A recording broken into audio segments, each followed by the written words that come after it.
Elite mode is the harder version of easy mode. Same enemies, but harder waves. So, what would happen if we overanalyzed it? Did you just say the title again? Oh my god! Yes, I did, okay? I did. And yes, I'll be going over every single small detail and overanalyze elite mode. This is a long one, so get some snacks, sit back, watch me talk about elite mode for half an hour.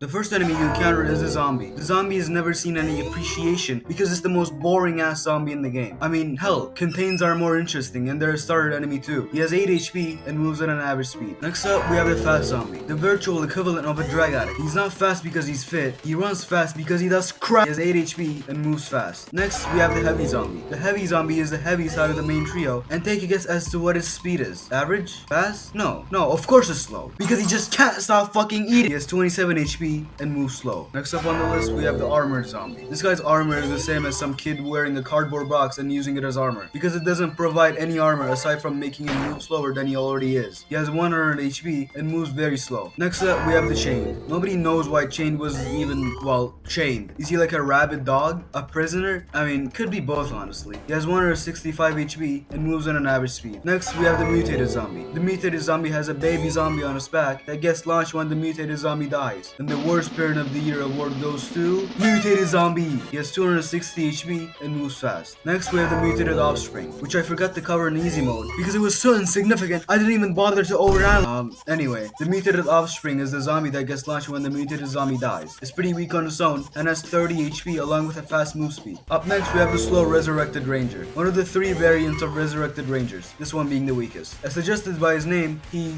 well, moves slow despite having no armor, while the others run faster with armor on. The logic is flawed, but at least they're cool enemies. He has 300 HP and moves slow. Next up is the armored heavy zombie. Basically, if the heavy zombie puts some armor on, except this time, the person wearing the armor is also carrying a massive body of fat, so the slowness that comes from the armor is amplified with his massive weight. It's not that hard to go on a diet, dude. He has 375 HP and moves slow. Next, we have the knight. The knight is 100% in the wrong era because his health references the year 1346, which is when the bubonic plague began. The 1300s would like their stupid and slow zombie in his gray metal plating back. He, again, has 1346 HP and moves at an average speed. Next up is the armored resurrected ranger, another variant of the resurrected rangers. As I said before, this one runs faster than the one without armor, which makes no sense until you consider that this one might not actually be skipping leg day, unlike a couple of other people. He has 450 HP and moves fast. Next up is the resurrected ranger, who has a little bit of armor on compared to the slow one. And guess what? This one moves faster than the one without armor too. How are they lighter when they wear 50 pounds of armor? He has 385 HP and moves fast. Next up, we have the multiplier 2, who escaped intermediate mode just to come here. And as the deciding jury of the elite mode council, I declare multiplier 2 guilty of migrating from intermediate mode to elite.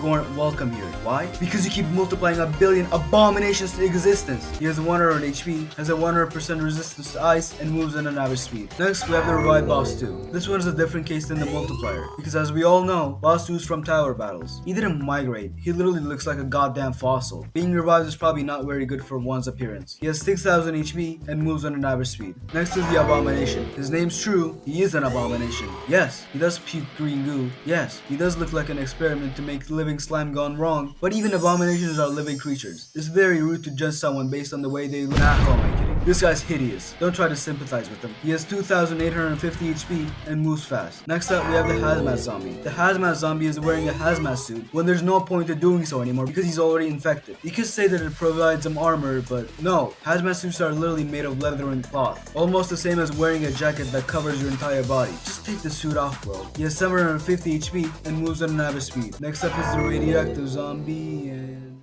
No dick, no balls, and probably no butthole since this guy feeds on radiation. Who doesn't love repeated jokes? He has 2150 HP and moves at an average speed. Next is the toxic waste. I actually agree with the developers on this one. He is toxic and a fucking waste because he gives no money despite having 2000 HP. If any toxic waste is hearing this, then I have a message for you. Your life is nothing. You serve zero purpose. You should kill yourself now. Anyway, he has 2000 HP, has a 100% ice resistance, and moves fast. Next up, we have the, oh my god, okay. This one, I have a lot to say about this one. Multiplier 3, quite possibly the dumbest enemy in the game. First off, these enemies are bullshit. They can quite literally stack with other multiplier 3s to make enemies move 3 times faster than they usually do. Oh, but that's not all. Not only do they stack, but they also fully heal the enemies they multiply. Who thought this was a good fucking idea? Oh yeah, let's just fully heal a massive horde of abominations, because that's fun. Don't you like having fun? Don't you like having to kill 5 times the enemies that move at 3 times the speed? Anyway, he has 25 HP and moves very fast. Next up is the Revived Abomination. Just when you thought you had enough of abominations, the abominations are getting revived. And not only do they have the same HP as revived boss 2s, they're also as fast as armored runners. At least I could make fun of abominations for their ugly looks. I can't even make fun of these guys because I just die before being able to. He has 6000 HP and moves very fast. Next, we have the Resurrected Juggernaut. A Resurrected Juggernaut is a pretty terrifying enemy considering how beefy the Juggernauts naturally are. And we haven't even seen the other variant yet. He has 2750 HP, has a 75% bullet resistance, and moves fast. Next is Resurrected Juggernaut 2. You might be pretty familiar with this enemy because it is without a doubt one of the most annoying goddamn enemies in the entire game. Not only does it have 75% bullet resistance and 50% explosion resistance, it also moves fast. And then you also gotta consider how much they appear in Expert. Yeah, these guys are pretty oppressive. He has 3500 HP, has 75% bullet resistance and 50% explosion resistance, as well as moving fast. My head. Where in the hell am I? What is this place? Why am I chained? You! What do you want from me? Why did you capture me? Answer me, goddammit! What do you want from me? Let me go!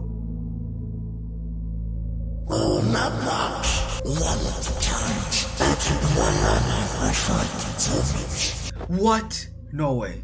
I'll never let you do that. Oh yeah? Well then, hear me out. You seem like a water.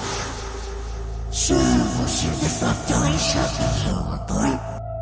I'm all ears, bud. If you want to monologue me, baby, we'll let you go. What? All you wanted was for me to overanalyze you? Seriously? I will let you go if you do it. But like it, what people are young survive and what people are here to determine into the service Fine, sure. Next up, we have the Revived Plague Doctor. He's of course the man in the icon, the good old SCP-049 coming back from a slumber to strike the GDA once again. This time, he wears a smiley mask alongside a few body modifications he made, which includes a pirate peg for some reason, and a super cool prosthetic arm. But we can't forget his cool red scythe. This good enough? Aside from his appearance, he also has very many deadly attacks. When he uses Reaping Rotation, he uses his red scythe to spin and slash the towers around them, stunning and dealing about 200 damage. When he uses Toxicus Pluvia, he can either spray a green gas that decreases fire rate by 300%, a red gas that decreases damage by 75%, or a gas that deals 550 damage over a few seconds. When he uses Scythe Slam, he slams his scythe down, stunning towers, and dealing a moderate amount of damage that is between 100 and 300. When he uses Vivifica Summon, he puts aside his scythe and summons many resurrected rangers and a couple of resurrected juggernauts. When he uses Attack of the Corvus, he slams out a scroll that targets either the most expensive or recently upgraded tower, and when it hits the tower, it stuns it and deals 300 damage in a small radius. When he uses Rejuvenation, he raises his scythe up in the air and heals 17,000 HP. He is quite strong, having 170k HP and an average movement speed. There, I did it. You happy? Can I go now? I think you've been just like you used to be up there. But you, lady, what you do? People say I should love Oh, you little. now the one have I love your friends fooling us to the hell. And then I'll become unstoppable, stop with.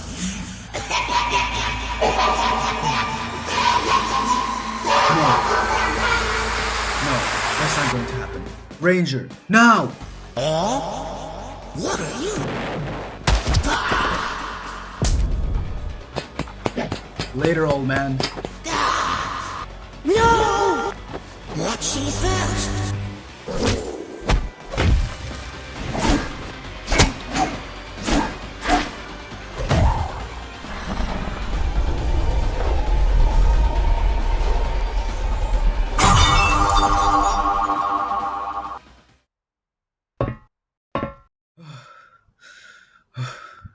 And that is all of the enemies done. Now, shall we move on to the waves? Wave 1. We have the basic zombies. Would you believe me if I told you that there is literally one difference between this and the easy mode wave 1? Instead of 8 zombies, there's 9 zombies on this wave. No way! This is revolutionary! Yeah, this wave's trash. Wave 2. This time, instead of 9 zombies, there's 12. No way! This is revolutionary! Just skip this. Wave 3. This time, instead of 12 zombies, there's 22. No way! This is revolutionary! Wave 4. This time, instead of... Okay, no. It's actually different this time. We have 11 fast zombies and 8 normal zombies. Not much different, but it's still a difference. Wave 5. This time, instead of 11 fast and 8 normals, it's 14 fast and 8 normals. No way! This is revolutionary! Is this joke getting old yet? There's so many of these waves. Wave 6. We have 25 fast zombies, 8 heavies, and 1 armored. Wrapping up fast. Or should I say wrapping up slow? Because it has all of the slow ass zombies in it. Not a bad wave by any means. Wave 7. We have 5 chains. This is free money. No, seriously, this is free money. It doesn't matter how much health they have. They are so slow. Wave 8. We have 14 stealth fast zombies and 20 heavy zombies. Are all of these waves supposed to be free money? Am I missing the point? Isn't this a harder easy mode? Well, anyway. On wave 9, we have chains. Again. But instead of 5, it's 8. No way! This is stupid. Wave 10. Finally a wave that isn't the same crap. 3 armored zombies, a resurrected slow ranger, and a stealth mutated zombie. While it does feel like a massive difficulty spike, what were you expecting? Baby mode? These past waves have all been baby mode. Might as well get harder at least a bit. Wave 11. Oh my god, okay. We just regressed again. Back to 8 chains but 2 armored zombies this time. More free money, I guess? Wave 12. An actually difficult wave. 4 mutated zombies, 2 resurrected slow rangers, and chains? Why does advisor say there's a lot of chains? My man, where are the chains? The advisor literally spreads misinformation in Elite and everyone just ignores it. Even the wiki is confused, writing question mark chains. Very bizarre indeed. Wave 13. What the hell is this balancing? We had 2 armors and 8 chains in wave 11, and now we have 3 armors and 7 chains in wave 13. This wave is literally easier? Great wave. Wave 14. 3 chains, 1 stealth resurrected armor ranger, and a knight. Holy, that escalated quickly. From 8 chains to a ranger and a knight. This wave is like a beat. It stings whenever you least expect it, and whenever they want, I guess, because this difficulty came out of literally nowhere. Wave 15. 8 mutateds and 2 stealth resurrected armored rangers. You know what? This wave is actually good. Mutateds aren't too difficult to take care of if you have good DPS, and the 2 rangers are a good way to apply pressure. A hidden gem of a wave. Wave 16. 10 chains with half of them being stealth and 3 resurrected armored rangers. I don't get the chains at all, but the rangers are good. Wave 17. 10 mutateds and 5 unarmored resurrected rangers. Okay, what the? This is almost wrapping up too quickly. Just a wave ago, we dealt with the same threat but lesser. I appreciate the difficulty rise, but this fast? Kinda iffy. Wave 18. 22 mutated zombies and 2 multiplier 2s. This is a wave that I always remembered when I played Elite. This wave is just so memorable for some reason. Maybe because of the fact that most old strategies of this time use Juggernaut at this wave. Such memories. Wave 19. 2 resurrected rangers and the first appearance of boss 2 ever. I'll be honest fellas, this might look intimidating, but the boss 2 is still super slow. So this is essentially free money. Almost the same as 8 chains, but not quite. Wave 20. Mutateds, heavies, fast, 12 hazmats, and 2 abominations. These 2 tanky enemies appear right out of the blue, but to be honest, I actually like that. This wave can be quite a surprise and a good wave. Wave 21. This time, instead of this joke's dead, we have 6 abominations and 18 hazmats. No way! This is revolution! Wave 22. Alright, this is quite a lot. 8 stealth hazmats, 4 stealth abominations, 6 normal abominations, 1 revived boss 2, and 10 stealth resurrected rangers. Quite a mouthful. And it's a hella difficult wave too, but this will get worse. Wave 23. 2 multiplier 2s, 7 abominations, and 10 radioactive zombies. Say hi to the run and their wave. Don't be fooled by the low amount of enemies. Those multipliers are hell spawn. They will multiply those radioactives and you won't be able to do anything about it. Unless you brought artillery, which you definitely should have. Wave 24. Radar is detecting the most contacts yet. We need splash damage towers. Yeah, I'm not saying all those enemies. Just note that there are all of the stronger zombies on this little train of zombies. To name a specific few, toxic waste, revived boss 2s, and abominations. The secret to killing this wave is buying Skyhawk. It will decimate everything. You can trust me on that. Wave 25. 9 abominations, 10 toxic waste, and a multiplier 3. Any wave with a multiplier 3 is automatically deemed the most annoying wave on the planet. So yeah, this wave, nah. It sucks. Kill it. I hate it. We all hate it. Wave 26. 20 stealth abominations and 10 revived abominations. This is a truly elite wave. If you can defeat the revived abominations though, you're mostly fine. But good luck killing 10 enemies that all have 6000 HP, which also run as fast as goddamn Usain Bolt. Wave 27, 2 multiplier 3s, 8 toxic waste, 25 stealth abominations, and 6 stealth revive boss 2s. I think I agree with you, advisor. This is a nightmare. The worst kind of nightmare too. I wish someone could wake me up, but I know they can't. May God help you all on this wave. Wave 28, the wave of the infamous revived plague doctor, where he brings a couple other of his lackeys in to help him. Nobody tell him we use artillery, and that his minions are all free money. But anyway, this wave's pretty good, as revived plague doctor is just a well-designed boss in general, with it having a mix between damaging towers and also heavily debuffing them. It makes for a pretty fun and engaging boss fight. And that's the wave's done too. And as far as I know, there weren't many changes made to Elite, aside from making every mutated zombie in wave 15 turn from stealth to normal and removing one multiplier 3 from wave 25. Thank God they actually did that. Well, anyway, that's all for Elite mode. If you guys want to see more of this, be sure to, what's that noise? Hold on, I gotta check this out. Huh? A note on the ground? It reads, "Go back to your house that we blew up. There's a surprise for you." Yeah, it doesn't seem like a trap at all, huh? I mean, why not? I might as well check it out. Anyway, be sure to subscribe if you want to see more of this, and until then, I'll see you fellas next time.